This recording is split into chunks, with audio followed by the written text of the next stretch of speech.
eso hemos invitado a Marcelo Fernández de Córdoba, quien nos va a dar su mirada en torno a lo que sucede hoy en el mundo. ¿Cómo le va? Buen día y bienvenido.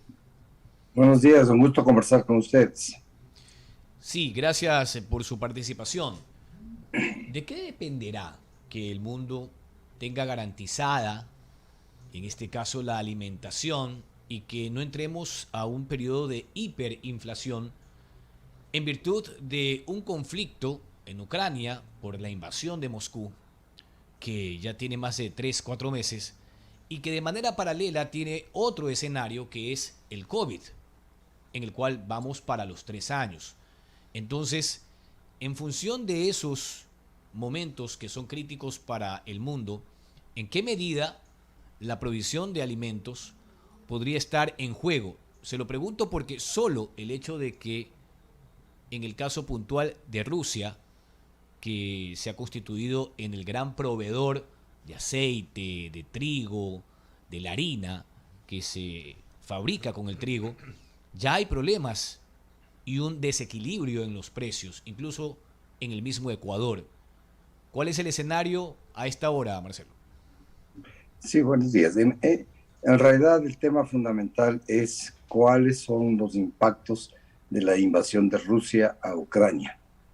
Esto está muy claro. La situación económica en el mundo ha cambiado desde diversos aspectos.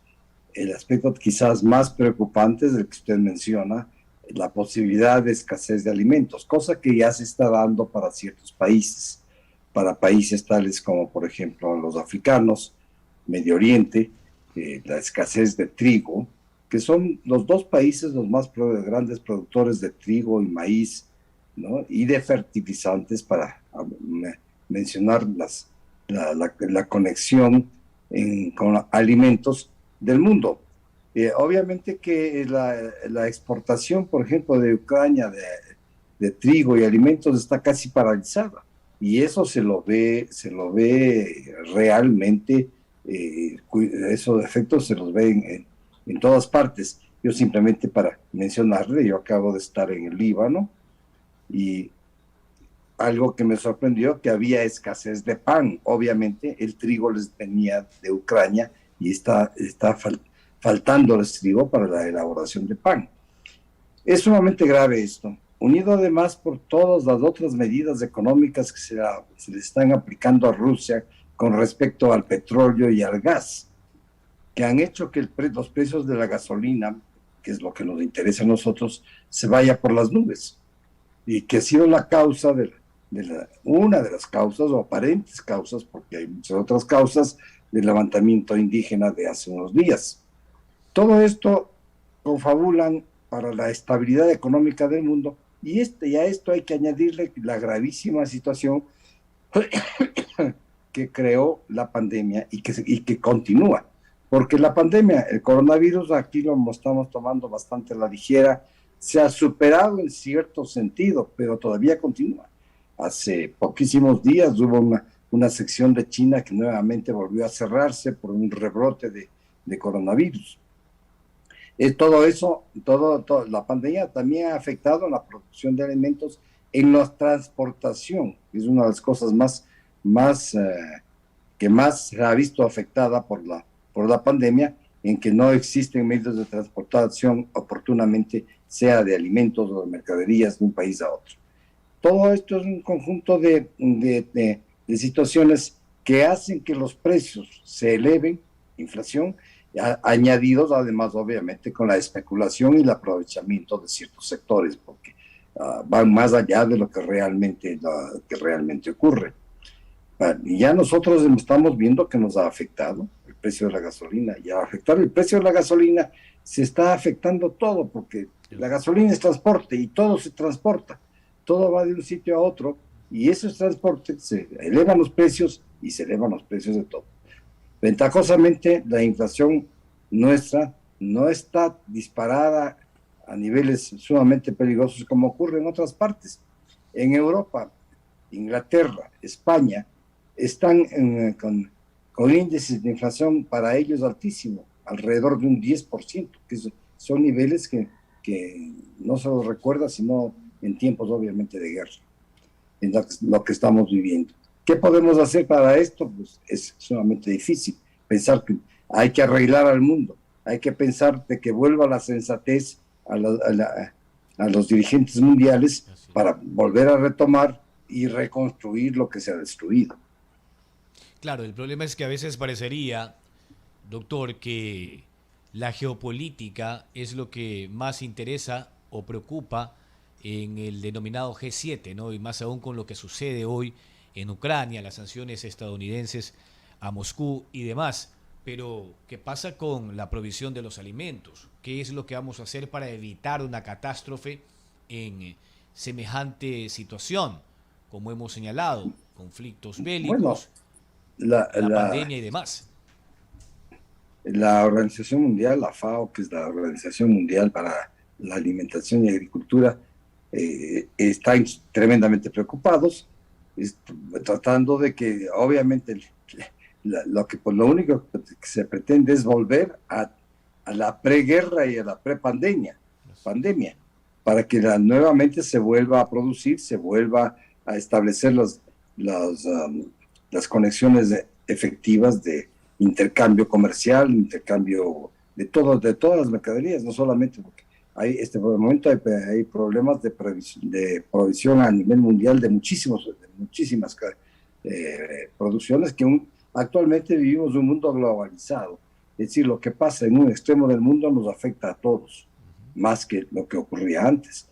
Tenemos que esperar que los líderes mundiales se sienten, en este caso, el mayor causante de lo que actualmente está ocurriendo es el presidente ruso, Putin, que ordenó esta operación especial, entre comillas, para engañar a sus ciudadanos, que no es otra cosa que una invasión injustificada de un país vecino. Y claro, ese país es uno de los principales productores de los alimentos más necesarios en muchísimos sectores. El doctor Marcelo Fernández de Córdoba, ex diplomático, está acá en Contrapunto a través de Huancavilca, 7:43, Edison Casañas. Doctor, el 24 de febrero, año 2022, es decir, hace 4 meses, 22 días, tenemos el mundo entero asombrado de esta invasión Rusia hacia Ucrania. Y dicen los expertos que podría durar un promedio de 2 años esta guerra. De lo que estamos viviendo, el tema de la pandemia, la situación de crisis económica en el mundo entero, y esta guerra, de alguna manera, ¿qué pasará en los próximos meses? Porque así como vamos, vemos un panorama muy oscuro. ¿Qué está haciendo nuestro país a su criterio, a nivel diplomático, a nivel, obviamente, de resguardar, de cuidar bodegas de alimentos para sostenernos en el tiempo? ¿Estaremos haciendo bien las cosas? Bueno, yo no he escuchado de que estemos aprovisionándonos de determinados productos alimenticios o determinados productos que son necesarios para la producción. Es sumamente difícil poder hacerlo, eso hay que reconocerlo, pero sí se deberían tomar algún tipo de medidas, algún tipo para que no nos falten los stocks, un tema que ya lo venimos topando, que no nos falten los stocks de medicinas, que no nos falte el aprovisionamiento de determinadas materias primas, que no nos falten fertilizantes que son necesarios para la producción agrícola. Yo creo que en esa parte el gobierno es responsable y debería ya pensar que la guerra de Ucrania no va a terminar en semanas o en días. La guerra de Ucrania además demostró en primer lugar que el presidente ruso se equivocó. Él pensó que tomaría Kiev y tomaría Rumania prácticamente en una semana o en poquísimos días. Y ya lleva más de 4 meses la guerra y se van complicando porque obviamente el gobierno ucraniano, el gobierno de Zelensky, ha obtenido el apoyo de los países occidentales, está recibiendo armas que le van a hacer más difícil a Rusia y más sangrienta a Rusia el tema de poder dominar, como inicialmente pensó, dominar a toda Ucrania. Lo que sí está ocurriendo, lo que sí es dramático, es la destrucción de un país que me recuerda muchísimo a las imágenes que hemos visto en películas, porque nosotros no vivimos en esa época, en la Segunda Guerra Mundial. Me recuerda a la destrucción de edificios como de los que vemos en televisión todos los días en Ucrania, a lo que ocurrió en Varsovia con el ataque nazi, la muerte indiscriminada de civiles y la destrucción por destrucción total, que más o menos es lo que estamos viendo actualmente. Es decir, que si seguimos en este ritmo y no se para la guerra, esto va a continuar y cada vez se irá complicando más, cada vez se irá complicando más, porque hay más intereses en juegos de lado y lado. Ahí ya deben sonar entonces las alarmas para el gobierno del señor Guillermo Lasso y también, ¿por qué no?, también para la Asamblea Nacional, que tomen decisiones en conjuntos, así como ahora hay estas mesas de diálogo entre la CONAIE, FENOCIN. El gobierno también debería, aparte de esta situación externa que también nos afecta, deberíamos tomar precauciones, dinero, medicinas, alimentos. A eso Mejor. es lo que estaba diciendo yo. Ajá. hay que crear una especie de un comité de crisis precisamente para ir siguiendo lo que está ocurriendo en este momento en el mundo y de qué manera nos puede afectar o de qué manera podemos defendernos para que no nos llegue a afectar en determinado momento. Ventajosamente, por ejemplo, en la cuestión de alimentos, nosotros somos un país que somos bastante, lo fundamental nuestro es la agricultura, y eso tendríamos que fomentarla de una manera eficiente para que no nos llegue a afectar alimentos, el autoprovisionamiento de alimentos y no depender de fuentes externas. Pero precisamente para la producción de alimentos se requieren otros tipos de productos como son los fertilizantes. Eso veamos qué es lo que pasa con los fertilizantes. Que justamente Eso es evidente. Vienen ¿no? justamente de esa parte de Europa. Claro, vienen de Rusia y de Ucrania. Claro. Vienen de esa parte de Europa, entonces habría que pensar la manera de buscar otras fuentes de provisionamiento, que deben haberlas. Yo no las conozco, pero supongo que habrán en otros lados. Y una prueba de fuego ya la vivimos, doctor, cuando estuvimos 18 días paralizados, costa, sierra, mire cómo se subieron los precios, no había ni hierbita siquiera acá para el encebollado, y sí que sufrimos. Bueno, eso fue lamentable. Ahí hay una falta de previsión. Eso no debió haber ocurrido jamás. No debió haber ocurrido jamás. Y no se puede pensar que el derecho de protesta constituye el causar daño a los demás ciudadanos, que somos la mayoría, que somos absolutamente la mayoría. Protesten, pero sin causar daño a los demás, sin causar destrucción y sin causar muertes, ¿no? Y tenemos que pensar, ahora hay estas mesas de diálogos, que algo van a negociar con los indígenas, pero también esta forma de chantaje que viene a ser, no es parte de la gobernabilidad. Hay que dialogar siempre, no esperar que haya manifestaciones del tipo que ocurrieron, que bloqueos del tipo que ocurrieron, porque prácticamente aquí en Quito estuvimos bloqueados, absolutamente sin poder ni recibir alimentos, ni recibir medicinas, y manifestaciones que causaban la destrucción de ciertas partes de la ciudad. Eso tiene el gobierno es la autoridad, tiene que imponer la autoridad, pero imponer, obviamente, teniendo presente el bien común de todos los ecuatorianos.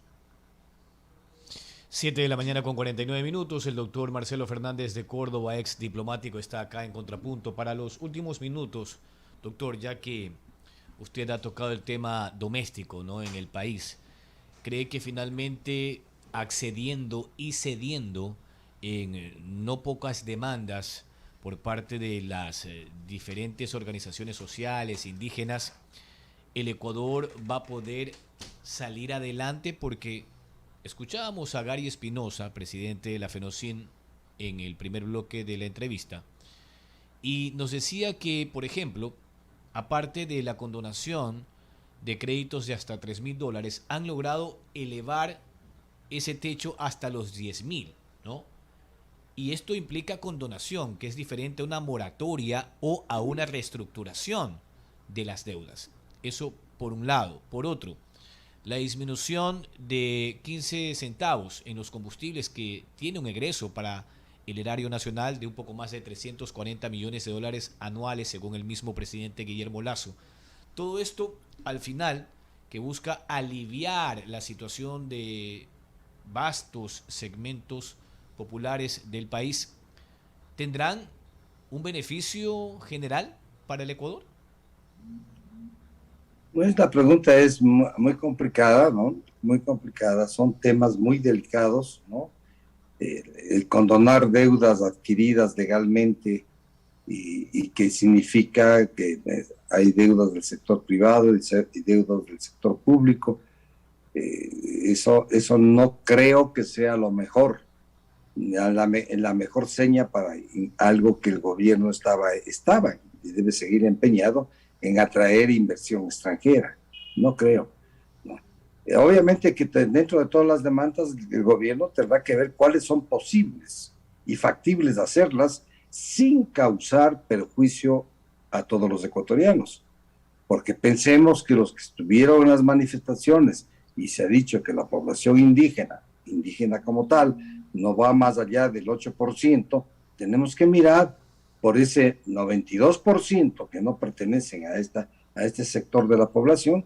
El bienestar tiene que ser del 100% de los ecuatorianos y no hay que afectar a los unos para beneficiar a los otros. Se supone que nuestra Constitución establece la igualdad jurídica de todos los ecuatorianos. Eso es cierto. Hay deficiencias con el sector indígena que hay que subsanarlas, pero hay que subsanarlas dentro de lo factible y lo posible y alcanzar y que pueda hacer el gobierno, como repito, sin lesionar, sin dañar al resto de la sociedad. Ahora, sin duda, pues cada sector pelea por su molino, ¿no? Ayer la Cámara de Industrias de Guayaquil también hacía un exhorto al gobierno con 14 propuestas que se han planteado, ya fueron entregadas al ministro de Comercio Exterior, Producción e Inversiones, Julio José Prado, quien antes fue presidente de la Asobanca en el Ecuador, para que, por ejemplo, se apruebe finalmente, decía el titular de la Cámara de Industrias, el reglamento para que se puedan beneficiar de la disminución de 3 y hasta 5 puntos en el pago del impuesto a la renta en el caso de nuevas inversiones. También hablaban de la aprobación de la normativa para que se aplique el drawback o la devolución del IVA en el caso de los exportadores de manera automática y efectiva. Esto contemplado incluso en la Ley de Simplicidad Tributaria en vigencia desde el año 2019.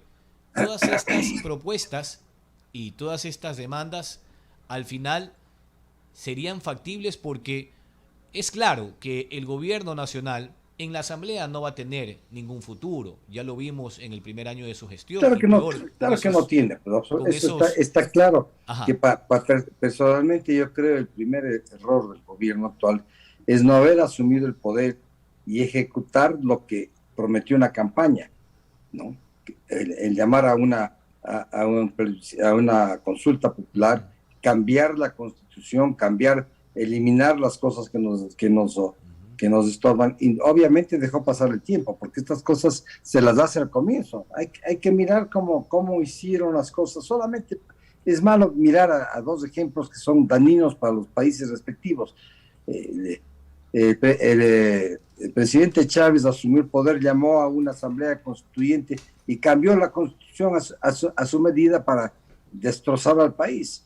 Y cosa similar lo hizo el presidente Correa al crear una nueva constitución, crear instituciones que no sirven absolutamente para nada y nos complicó tremendamente la vida. Es imposible para el gobierno tratar de moverse dentro de las leyes de la prácticamente dictadura de 10 años del presidente Correa, ¿no? Hay que cambiar eso, hay que buscar el equilibrio para todos los ecuatorianos. Vuelvo a reiterar, hay que buscar el bien común de todos. Esto implica negociaciones, transacciones, buscar denominadores comunes para que todos sean beneficiados y no solamente ciertos sectores sean beneficiados y otros perjudicados. Sí, porque a veces parecería que en la mitad, por ejemplo, la clase media sigue allí, ¿no? En ese status quo, porque al final la clase media vive de lo que